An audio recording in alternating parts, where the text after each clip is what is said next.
The scent of lemon polish clings to my hands as I wipe slow circles into the glass table, chasing reflections that refuse to disappear. Outside, rain threads silver veins across the mansion's windows, each drop echoing like a distant heartbeat. The storm started before sunset, and still hasn't stopped. The Vale Mansion sits high above the city, marble, glass, and shadows.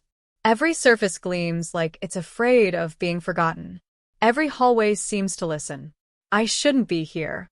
The study is off-limits to staff.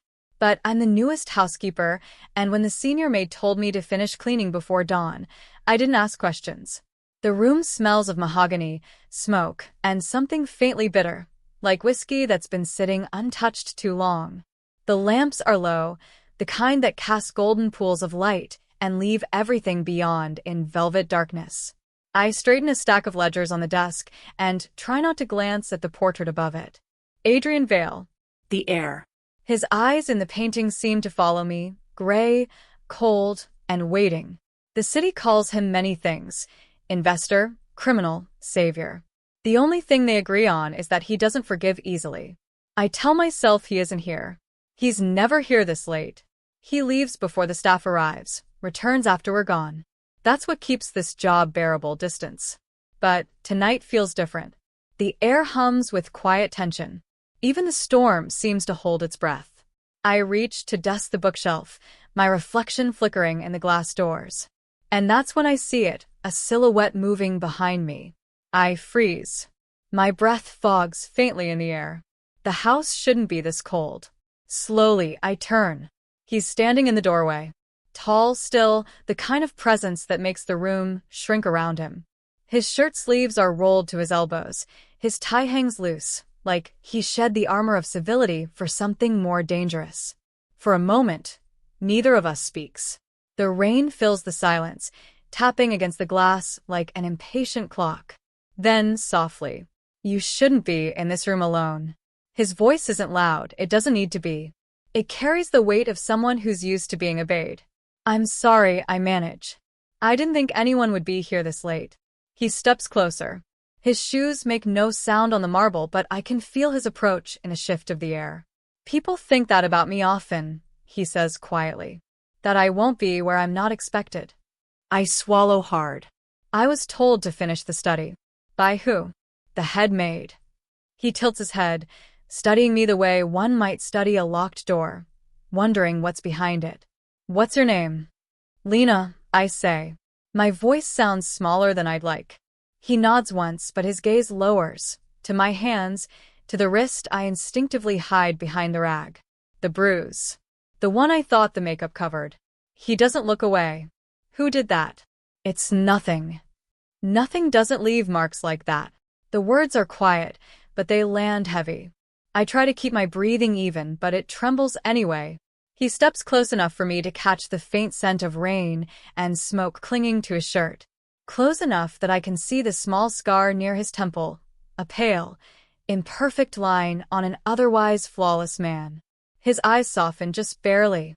"Does he know where you are?" I shake my head, not sure who he means. But maybe he already knows. Maybe men like Adrian Vale always know. He exhales slowly, the sound low, controlled. "Go home, Lena." My throat tightens. "Are you firing me?" A pause, long enough for the thunder to rumble outside. "No. Just go home. And lock your door tonight." I nod, heart racing for reasons I can't explain. He steps aside, letting me pass, but his eyes follow until I reach the hallway. As I turn the corner, the power flickers, the storm cutting the lights for just a moment. When they come back, he's gone. But something lingers in the air, a trace of him. The heat of a gaze, the echo of a warning. I don't know what I expected from this job, maybe silence, anonymity, safety. But that night, as the rain chased me home, I realized the mansion's shadows had noticed me. And somewhere behind those glass walls, Adrian Vale had too. Morning in the Vale Mansion feels like another world. Sunlight filters through tall windows, catching dust in thin golden ribbons. The storm has passed, but its ghost lingers. Puddles on the terrace, the faint hum of wind in the eaves, the scent of wet earth seeping through the cracks of marble. The other maids move quietly, their eyes flicking toward me then away again. I can feel their whispers even when they don't speak. She was seen in the study, at night, with him. Every house like this has its hierarchy, unspoken rules that matter more than contracts. And last night I broke one. I tell myself I don't care. I need this job, too much to care. But every time a door creaks or footsteps echo, my chest tightens with a fear I can't name. I'm dusting the staircase rail when I hear it, a voice that freezes the air. Miss Cruz. The tray in my hands wobbles. His tone isn't loud, but it cuts clean through the quiet like a blade drawn without warning. I turn slowly.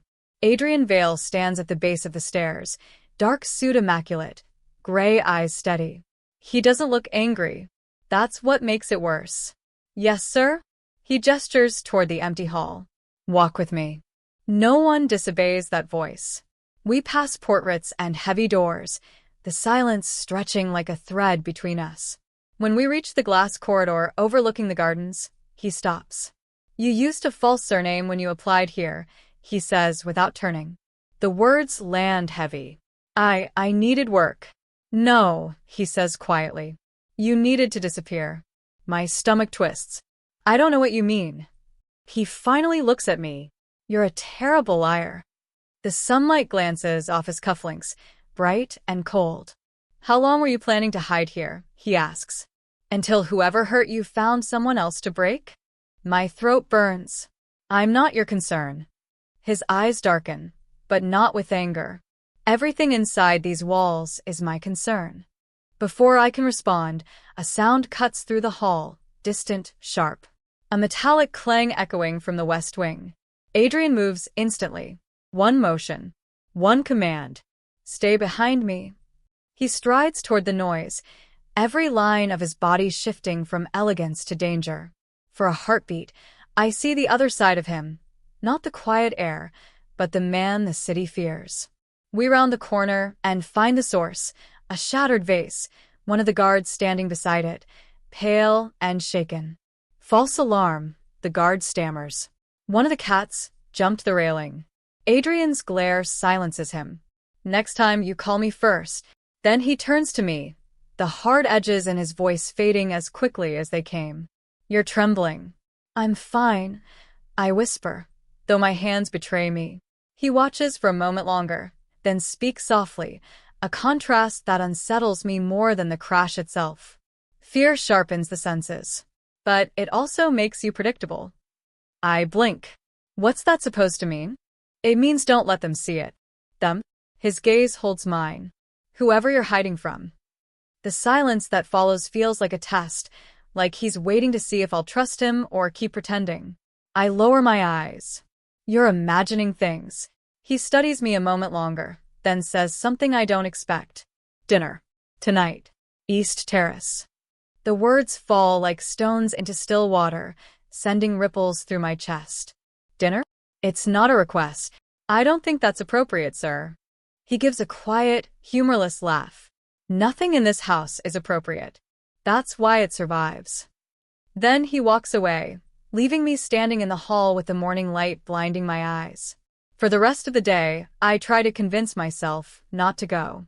But when dusk paints the sky in bruised purples, I find myself walking toward the East Terrace anyway. The air is cool, the scent of jasmine heavy in the fading light. A small table waits under an awning, one candle flickering in the wind. He's already there, his jacket off, sleeves rolled up again. That same quiet disarray that feels deliberate. You came, he says. I didn't think I had a choice. You don't.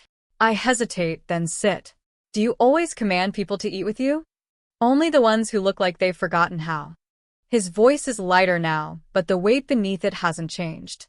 You've been following me, I say before I can stop myself. He doesn't deny it.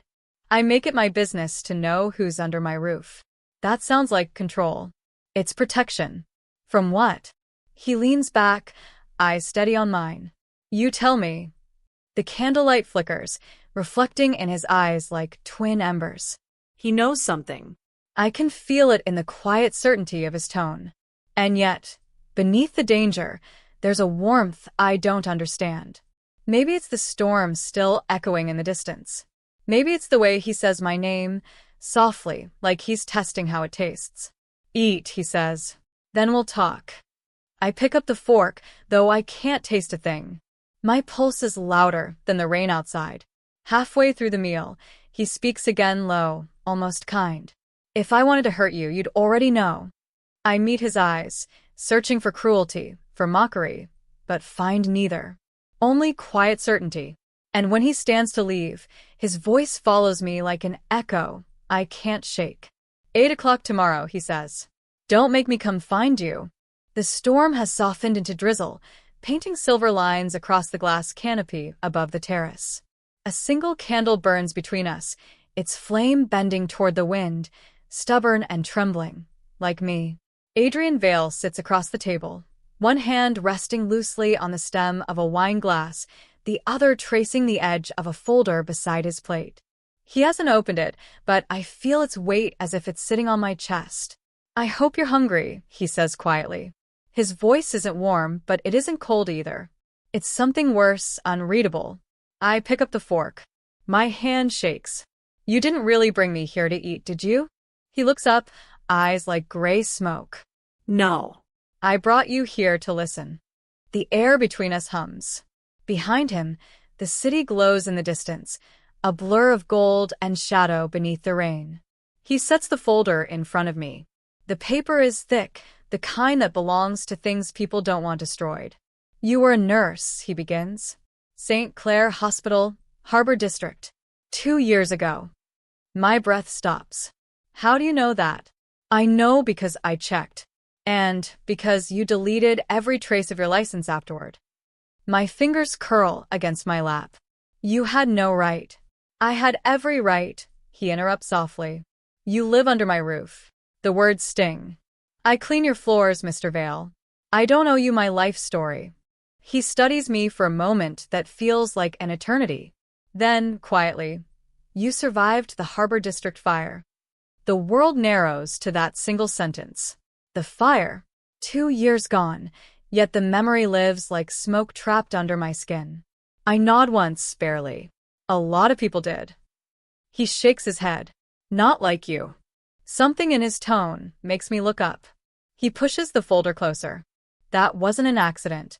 The men who set that blaze were after one file, a set of medical records belonging to a councilman's aide. He'd been leaking names, money trails, witnesses. My heart twists. What does that have to do with me? You were on shift that night. His eyes harden. You access those files. I stare at him, words failing me. How could you possibly know that? He leans forward. The candlelight catches his features, sculpting shadow across his cheekbones. Because I paid for the investigation. I wanted to know who they missed. Why? I whisper. Because the man they killed in that fire, his voice falters for the first time, worked for my father's rivals. The wind stirs between us, carrying the faint scent of jasmine and smoke. You think I was part of it? No, he shakes his head. I think you were the reason they started it. My pulse hammers. You think I caused that? I think you were trying to stop it, he says, and the softness in his voice disarms me more than any accusation. But the wrong people noticed. He lifts his glass, takes a slow sip, then adds, They're looking for you again. The words drop like stones in still water. What do you mean? The man you testified against was released 3 months ago, and 2 of the others who stood beside you have already disappeared. I can't breathe. The candle flickers wildly, as if reacting to my pulse. And you expect me to believe you? He shrugs faintly. I expect you to survive. Why would you care? He meets my eyes, the gray in them deep, endless. Because I know what it's like to be hunted. For a moment, the facade slips. The air, the power, the cold restraint. All of it falls away, and what's left is a man who looks exhausted. Haunted. What happened to you? I ask before I can stop myself. He looks past me, to the city. My mother tried to leave this life. My father made sure she couldn't. Silence swells again, soft, suffocating. The rain has stopped, but thunder still rolls faintly over the sea. You should have told me all this sooner, I whisper. Would you have believed me? Maybe not. Maybe I would have run. But now it's too late. I've seen too much in his eyes. He stands, straightening his cuffs, returning to his careful armor. You'll stay in the main house from now on, he says. Where I can see you. I don't need a bodyguard. Then think of it as supervision. I almost smile, despite everything. Is that what you call it when you don't trust someone? His gaze softens. It's what I call it when I don't want to lose them. He turns to leave, but I stop him. You never answered my question. He glances back. Which one? Why you care? A pause. His hand lingers on the doorframe, knuckles pale in the candlelight. Then, without looking back, he says, because you remind me that not everything worth saving comes without fire. The door closes softly behind him, and I'm left staring at the folder, the ashes of my past laid open before me, realizing that maybe, just maybe, I've walked into a different kind of fire now. I don't dream anymore. Not since the fire. When I close my eyes, I see smoke curling through sterile hallways, the red pulse of alarms flashing against white walls, the metallic taste of ash on my tongue. It's strange how memory burns slower than flame, quieter, but it never goes out.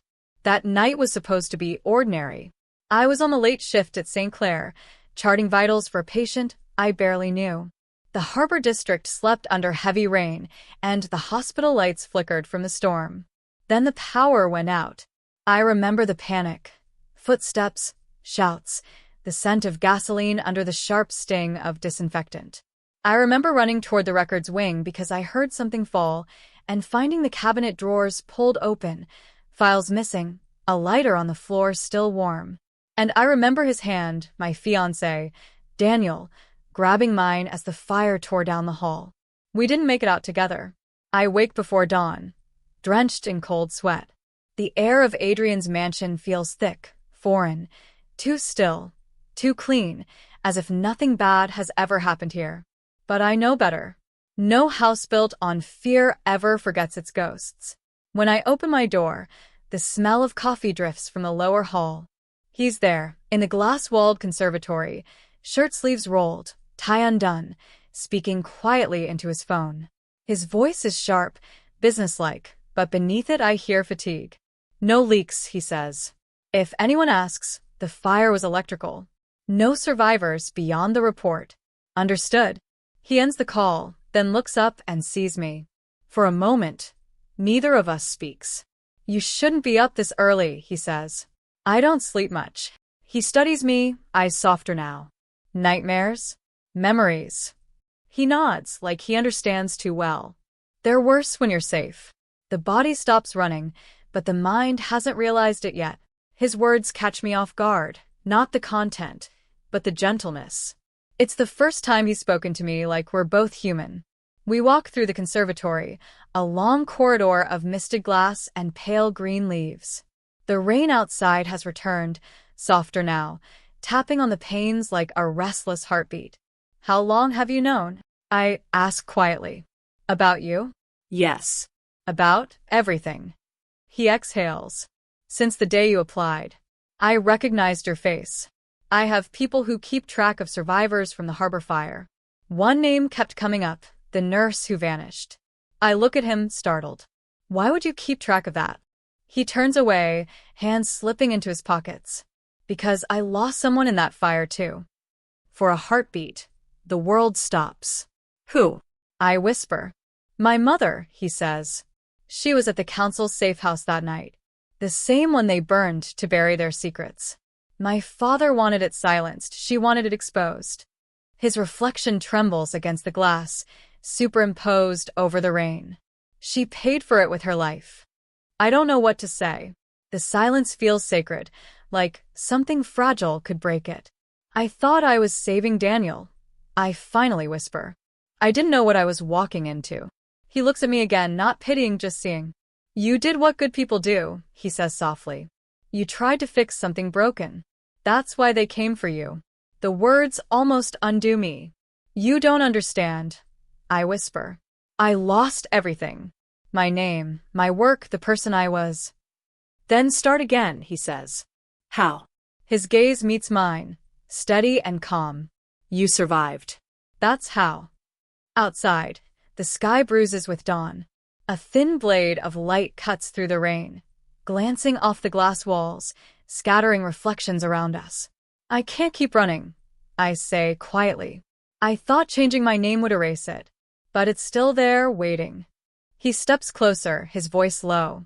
Then stop running. Let me handle what's left. I shake my head. I don't want your protection. That's not what I'm offering. Then what is it? He hesitates, a rare moment of uncertainty. A chance to finish what they started. I frown. You mean revenge? He gives a faint, humorless smile. Justice, maybe. Revenge, if that's what you need to call it to make peace with it. We stand there, two people tied by fire and ghosts, and the air hums between us. Then he says something that feels like a vow. You're not the first woman they tried to erase, Lena, but you can be the one they fail to forget. The rain outside stops. The silence after feels louder than any thunder. For the first time since the night I lost everything, I believe it's possible to rebuild. Not because the fear is gone, but because someone else has seen it and hasn't looked away.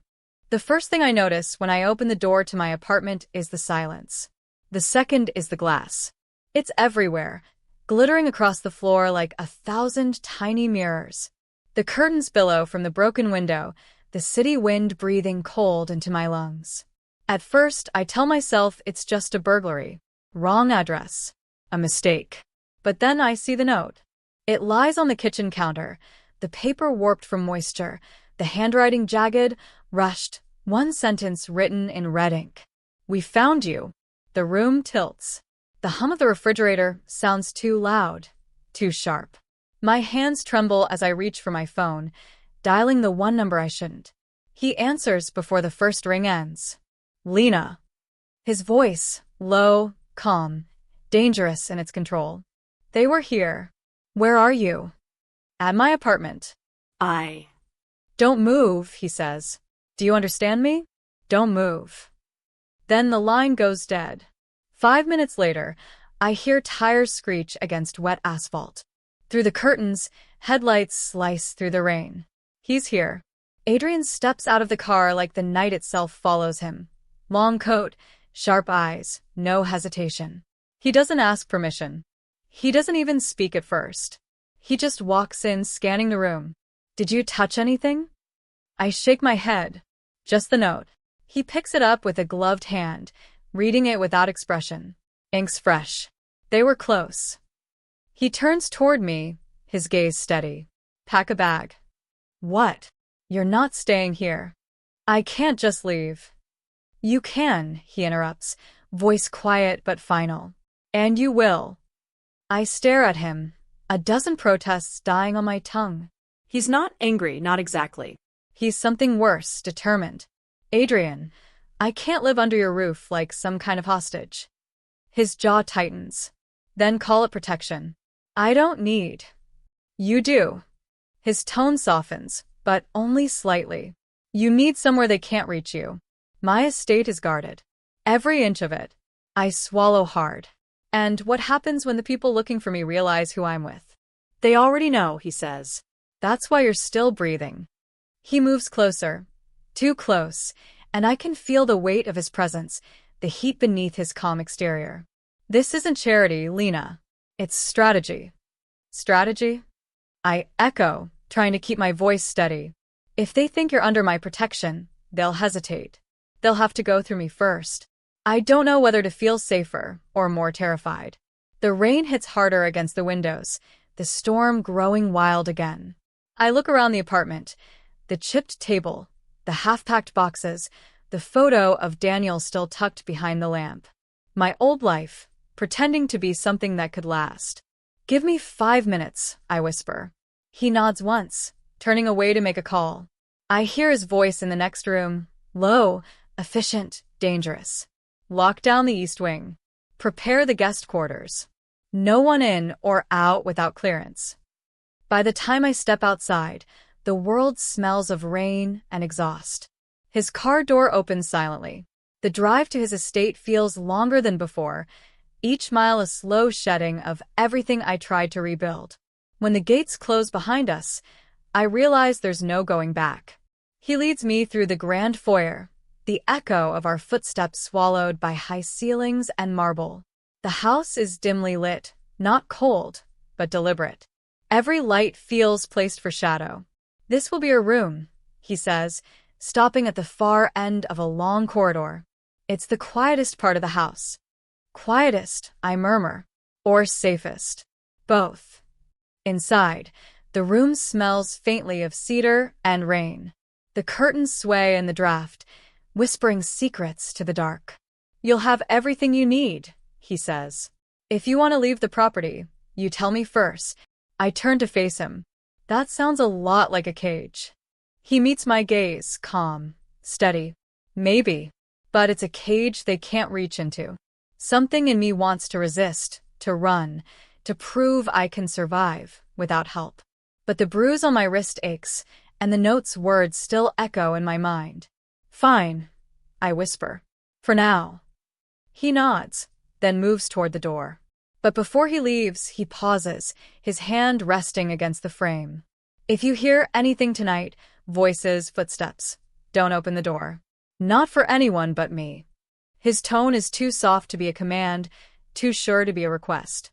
When he's gone, the silence presses in. The storm outside has slowed to a drizzle, but the thunder lingers like a promise. I lie awake for hours, tracing the faint patterns of light across the ceiling. Then I hear its soft, steady footsteps outside my door. Not hurried, not threatening, just there. I hold my breath. The footsteps stop. "Adrian," I whisper. No answer. But I feel it, the quiet, unseen presence on the other side of the wood. I don't know how I know it's him, but I do. And for the first time in months, I fall asleep not because I feel safe, but because someone else refuses to let me feel alone. Would you stay if danger felt safer than love? Tell me in the comments below. The Vale estate has never been louder. The night hums with laughter, crystal glasses, and the metallic scent of rain still clinging to the air. The city's elite have come dressed in shadows and silk, their masks glittering under chandeliers. Beneath the surface of every smile lies something sharper: ambition, fear, greed. I shouldn't be here. But tonight, I'm not the maid or the nurse or the woman hiding behind another name. Tonight, I'm the illusion Adrian built for me. His partner. The dress he had sent to my room fits like it was tailored for moonlight, silver, smooth, with a neckline that makes me blush when I catch my reflection. The mask hides half my face, but not my heartbeat. When the car door opens, he's there, offering his hand. "You look," he stops himself, lips curving slightly. "Convincing." I almost laugh. I wasn't aware I was auditioning. "You are," he murmurs, his hand firm around mine as we step into the flood of cameras. "And I always win my auditions." The reporters shout his name. Their lenses flash like lightning. He leans close, too close. "Smile, Lena." "Why?" "Because they're watching. And because the ones who want you gone are watching too." His voice is calm, but I can feel it, the faint tremor beneath it, the weight of something personal. Inside, the ballroom is a blur of gold and glass. The ceiling glows with chandeliers, and the orchestra hums something slow, almost mournful. Everyone turns when he enters. The Mafia heir, the man who walks with danger at his back. But their curiosity shifts to me. Their stares linger. Their whispers follow. "Who is she?" "He brought someone." "She doesn't belong." They're right. I don't. But Adrian doesn't seem to care. His hand never leaves the small of my back, guiding me through the crowd with the quiet certainty of a man who owns every room he enters. We reach the marble balcony, overlooking the garden. The rain has stopped, but the world still glistens with it, as if the night refuses to dry. I exhale, finally able to breathe. Why do I feel like a target? "You're not," he says. "You're bait." I turn sharply. "Excuse me?" He meets my eyes. "They won't strike if they think you're under my protection. But if they think you're under my influence." Then they'll come out. I finish for him. He nods once. Exactly. I stare at him, realization dawning.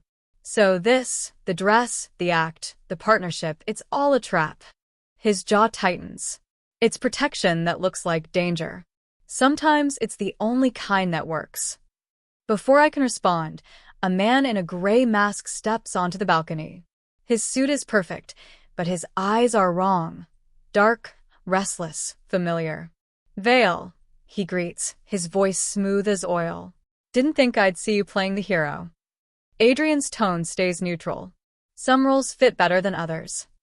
The man's gaze slides to me, lingering too long. Pretty partner you have. Does she know who you really are? The question hangs between us like smoke. Adrian steps forward slightly, his body an unspoken barrier. "Walk away, Darius." The man smirks. Touchy. "I meant no offense." He retreats into the crowd, but his laughter trails behind him, a sound like something burning slowly. I turn to Adrian. "Who was that?" "One of the council's dogs," he says softly. "He shouldn't even be breathing." "Why didn't you?" "Because killing him here would confirm too much." He looks out over the garden, his reflection framed in the rain-speckled glass. "You need to stay close to me tonight." "I thought that was the point," I whisper. He glances at me, the faintest ghost of a smile touching his lips. "Now you're starting to understand." The orchestra swells behind us, and a voice announces the first dance. Adrian turns to me, offering his hand. "It'll look suspicious if we don't." I hesitate. "You don't strike me as the dancing type." His eyes glint. "You'd be surprised what I'm good at." He leads me onto the floor, his hand steady at my waist, his movements deliberate, measured, as if even dancing is a kind of strategy. But as the music slows, the tension in his shoulders fades. For a moment, it's not an act. For a moment, it's just us. "Everyone's watching," I whisper. "Good," he murmurs, his breath brushing my ear. "Let them think they've figured us out." I can feel the warmth of him through the fabric, the soft slide of his thumb against my spine. And for one heartbeat, I forget why I'm here. When the song ends, applause fills the room. He steps back, expression unreadable again. "You did well," he says. It didn't feel like pretending. He looks at me for a long moment, and the air between us thickens. Then, quietly, so only I can hear, "Neither did it to me." The party ended hours ago, but the music still echoes in my head. I can still feel the weight of Adrian's hand in my back, the warmth that lingered after every step, every breath between us that wasn't part of the act. But now, everything feels quieter. Too quiet. The storm has returned, faint, steady rain against glass, and with it, the old unease that always comes before something breaks. I find Adrian in his office, standing by the window, sleeves rolled, tie undone. The fire in the hearth paints his face in amber and shadow. He looks as though he hasn't slept. "You're up early," I say. "So are you." He doesn't turn right away. His gaze stays on the rain outside, as though it's answering a question I can't hear. "Was last night a success?" I ask. He exhales, the sound low and tired. "Depends how you define success." "You mean Darius?" The name makes his shoulders stiffen. He wasn't supposed to be there. "Who is he really?" He looks over at me, and for a moment, the mask slips. I see the man beneath the air, weary, fractured, holding too much history in his silence. He's one of the men who ordered the harbor fire. The room tilts. I grip the edge of the desk. That's not possible. He's a businessman. He financed it. Adrian cuts in softly. My father's rival needed to bury evidence, and Darius was the hand that lit the match. I stare at him, my heart hammering. You knew this the whole time." "I suspected," he says, voice flat. "Now I'm sure. The truth feels like smoke in my lungs." "You could have told me. I wanted proof first. And if I died waiting for you to find it." His jaw tightens. "I wouldn't have let that happen." "You can't promise that." My voice cracks, sharp against the quiet. "You don't understand what that night did to me. I lost everyone. I lost myself." He takes a step forward, but I back away. Lena. Don't. My hands shake. Don't say my name like you know me. For a moment, he doesn't move. Then he says quietly, "You're right. I don't know you." Not fully. But I know what it feels like to lose everything you love because someone else decided they were powerful enough to take it. I look at him, really look, and beneath the fury, I see something else. A different fire. "What happened to you?" I whisper. He turns back toward the rain. "My mother died because of that same man, Darius, his associates, my father's silence. She tried to stop them. She gathered evidence, the same files you found that night." My breath catches. "The medical records?" Yes. "She passed them to an informant at St. Clair. She thought she could save lives. Instead, she got you caught in the crossfire." It feels like the world has folded in on itself. "That means the fire," he nods, "was meant to erase both of you." The air between us thickens with disbelief and grief. The fire hadn't been random or meaningless. It was orchestrated, a mirror of his pain and mine. "Why didn't you tell me this before?" "Because I thought knowing would break you." "And what if it already did?" He looks at me then, the distance between us gone but unbridged. His voice softens, the kind of soft that comes from guilt. "I didn't bring you here to use you, Lena. I brought you here because the people who started that fire don't stop until everything's ash." My throat tightens. "So that's what this is to you? A crusade?" He shakes his head. No. It started that way. "It's something else now." "What?" His eyes hold mine, gray, fierce, unflinching. "A promise." The word feels too intimate, too heavy. "What promise?" "That it won't happen again." The rain outside thickens, a sudden downpour like the sky itself can't hold its secrets anymore. For a long moment, neither of us speaks. The only sound is water against glass and the faint crackle of fire. Finally, he says, "You deserve to know something else." He walks to the desk, opens a drawer, and pulls out a photograph. Old, faded, edges burned. Two women in a hospital corridor. One smiling, one holding a folder. It takes me a second to recognize the second face, younger, brighter. Mine. "That day," he says quietly, "was the last day she was seen alive." The air leaves my lungs. "Your mother, she met with me?" He nods. "You gave her access to the secure files. You helped her, without even knowing who she was." I press a hand to my chest, the memory stirring like something waking. The woman with the kind eyes. The one who said thank you in a voice like music. "I didn't even get her name," I whisper. "You gave her a chance," he says. "And I never got to say thank you." My vision blurs. I can't tell if it's from tears or the firelight. He takes a slow breath. "You were part of the reason I started this war. But you might be the reason I end it." There's a stillness between us. Not peace, but the kind that comes right before it. Outside, the storm eases. The sky brightens, faint and fragile, like a wound beginning to close. The night feels heavy, like it's waiting. Adrian hasn't spoken much since the morning's confession. His words still echo through me, burning softer but deeper than any wound. "You are part of the reason I started this war, but you might be the reason I end it." I've replayed it for hours, sitting by the window of the room he calls mine. The rain hasn't stopped all day. The glass hums under each drop, as if warning me. When the knock comes, I already know it's him. He enters without waiting for permission, his presence filling the quiet space. His shirt is dark, the sleeves rolled, the air around him electric, tense.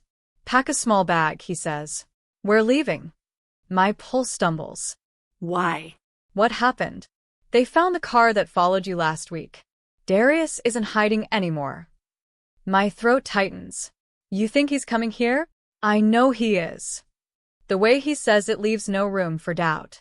He crosses the room, pulling the curtains closed, checking the window locks like a man preparing for a siege. Every movement is precise, controlled, but there's a tremor beneath it, a quiet urgency I've never seen before. "Adrian, tell me the truth," I whisper. "What's going on?" His eyes meet mine, gray steel beneath candlelight. There's a shipment tonight. Documents, names, evidence tying Darius to the fire. I was going to destroy them once I confirmed what he did. But now he's coming to destroy you. I finish. He nods once.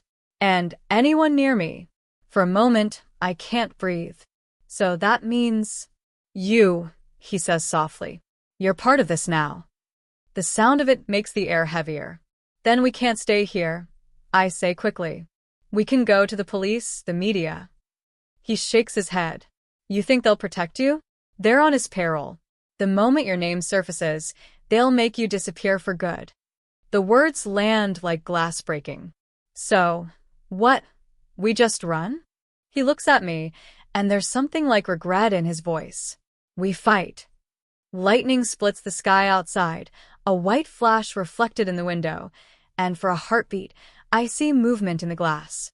A shape, a shadow. Adrian, I whisper. He's already turning. Before I can blink, the window shatters inward. The sound is deafening. Glass, wind, and a muffled shout from the hall. Adrian pulls me down, shielding me as shards rain over us. My heartbeat is wild, a drum against his chest. Gunfire cracks somewhere below. Short bursts, distant but moving closer. His voice is low, calm, commanding. Stay behind me. We crawl toward the door, his hand gripping mine tight enough to hurt. The mansion's hallways flicker with alarm lights, red and cold. Who's in the house? I ask. 3 of mine. 5 of his, maybe more. 5. My voice trembles. That's enough to make noise, he cuts in. Not enough to win. He opens a hidden panel behind the bookshelf, a narrow passage running alongside the wall. Go. Now. What about you? He doesn't answer. He just pushes me gently inside, then turns back toward the hall. Adrian. He glances over his shoulder, eyes dark and bright all at once. I'll find you. Then he's gone. The passage smells of dust and cedar, the air close and silent.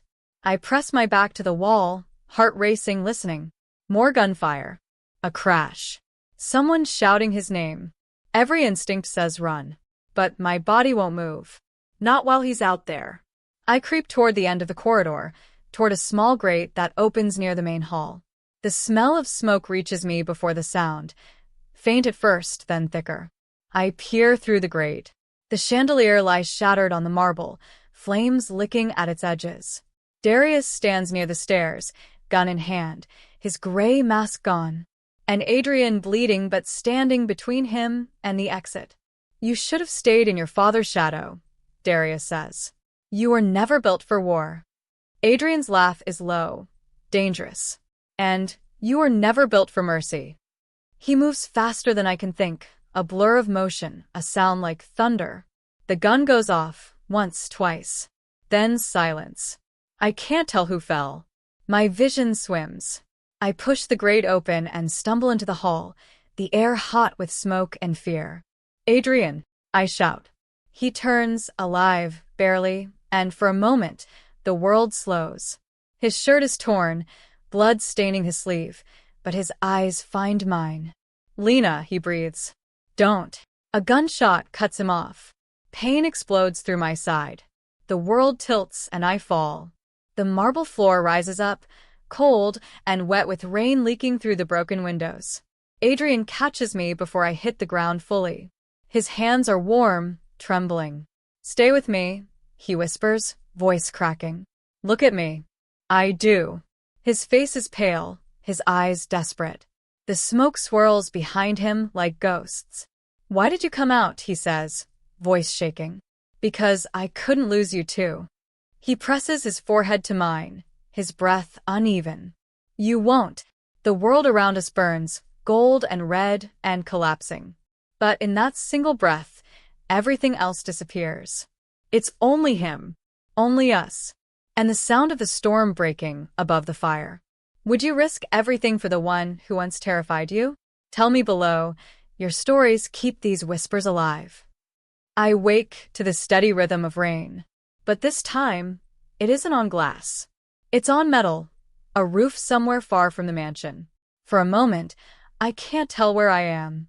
The ceiling above me is pale and cracked, the faint hum of medical equipment filling the silence. Then the memory returns, fire, pain, Adrian's voice calling my name through the smoke. My side aches, wrapped in tight bandages. My throat burns when I try to speak. You're safe. His voice is soft, the kind of quiet that only comes after chaos. I turn my head. Adrian sits by the bed, jacket gone, sleeves rolled. There's a cut across his cheek, another on his wrist, and exhaustion written deep into his face. But his eyes, gray, steady, are alive. How long? I whisper. 2 days. What happened? He leans back slightly, exhaling. Darius is gone. The estate's in ruins. But you, his voice falters. You made it out. I try to smile, but it hurts. Because of you. He shakes his head. Because you didn't listen to me. You never do. Despite everything, a small laugh escapes me. Rough, but real. Guess we're even. For a while, neither of us speaks. The rain fills the space between us, gentle, forgiving. Then he says quietly, "You shouldn't have come back for me." I close my eyes. You have done the same. His silence is an answer.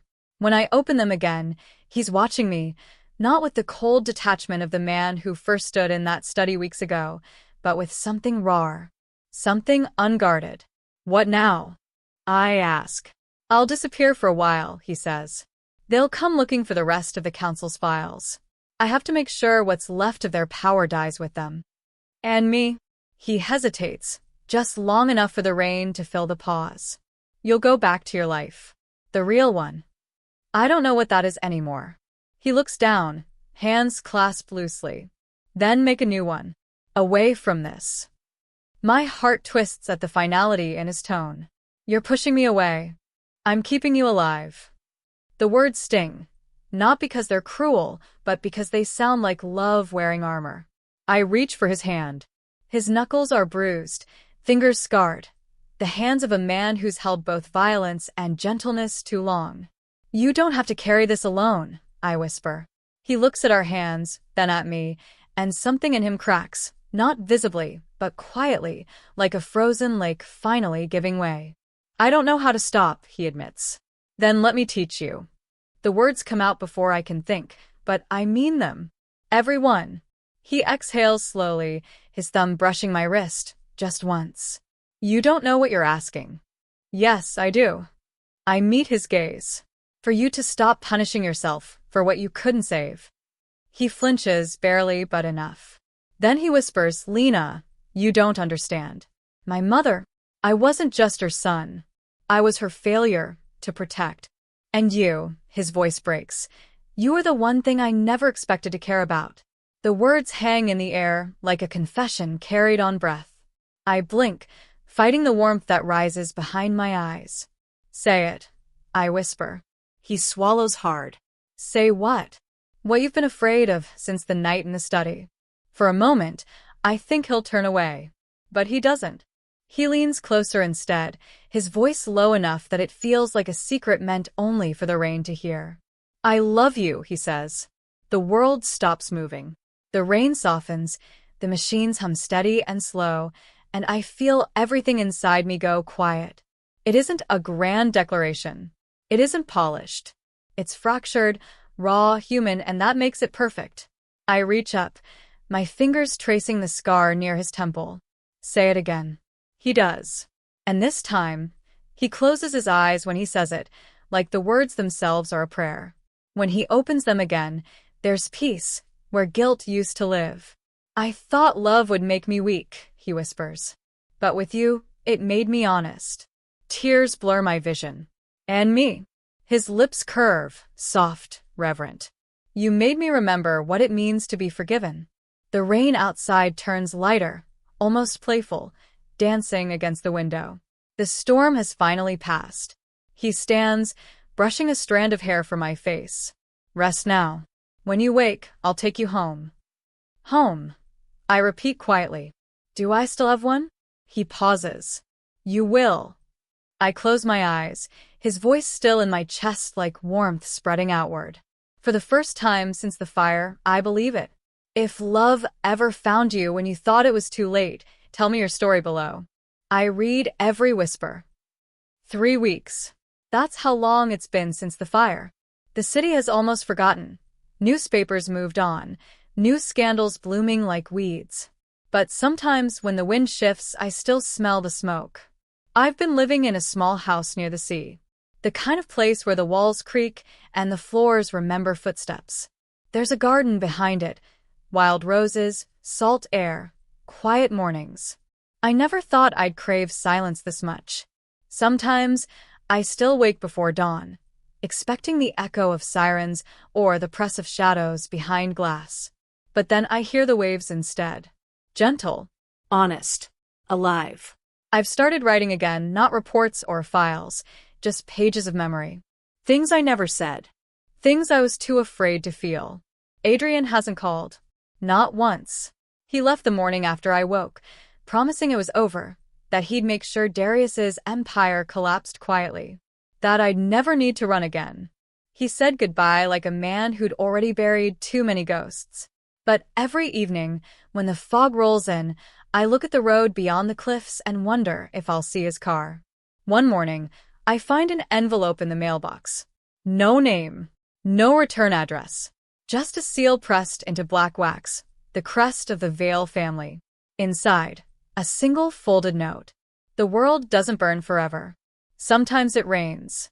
Sometimes it heals. When you're ready, the garden behind the old house still remembers you. No signature. He doesn't need one. My heart stumbles, warmth flooding through the quiet ache that's lingered since that night. I take the next train at dusk. The estate is half rebuilt, stone skeletons wrapped in scaffolding, ivy reclaiming what fire took. The air smells of wet earth and ash. The garden is exactly where I left it. Overgrown, untamed, but alive. He's there, standing by the fountain, sleeves rolled, hair damp from rain. He looks up when he hears my footsteps. For a long time, neither of us speaks. You came, he says softly. I wasn't sure I should. I wasn't sure I deserved it. The silence between us is heavy, but not cruel. It's the kind that asks to be filled with truth, not apology. I take a step closer. Did you finish it? He nods. It's done. Their files, their names, the whole network erased. And you? He hesitates, still learning how to live without a war. His voice is quiet, fragile around the edges. Then start here, I say, gesturing to the rain and the broken stones around us. With what's left. He smiles faintly. You always did tell me what to do. And you never listened. He laughs, really laughs this time, and it's such a rare, unguarded sound that my chest tightens. When the rain softens, he steps forward, close enough that I can see the tiny flecks of light in his gray eyes. I thought I'd lost you, he whispers. You did, I reply, voice trembling. But I found my way back. His hand rises, hesitant at first, then rests against my cheek, thumb brushing away a raindrop that isn't rain at all. Do you forgive me? For what? For making you part of my war. I shake my head. You didn't make me. I chose you. He closes his eyes, breath shaking, not with pain this time, but release. The wind moves through the garden, scattering petals into the fountain. The rain has stopped completely now, leaving only the soft scent of earth and new beginnings. I don't know what happens next, I admit. Then we'll find out, he says. Slowly. Without fire. He leans in, not urgent, not desperate, just quiet, and when his lips touch mine, it feels like the first time I've truly breathed since that night. It's not the kiss of a savior or a sinner. It's the kiss of two people who've survived each other's storms. When we pull apart, I rest my forehead against his. You once said the fire made you honest, I whisper. He smiles faintly. And you made me human. The garden hums around us, wind and leaves, water and stone, the sound of a world finally exhaling. Sometimes love doesn't arrive to save us. It arrives to remind us we survived. What did this story whisper to you? Share your thoughts below. Thank you for listening to Whispered Romance Audiobooks. If this story touched your heart, subscribe and let love be whispered into your soul again.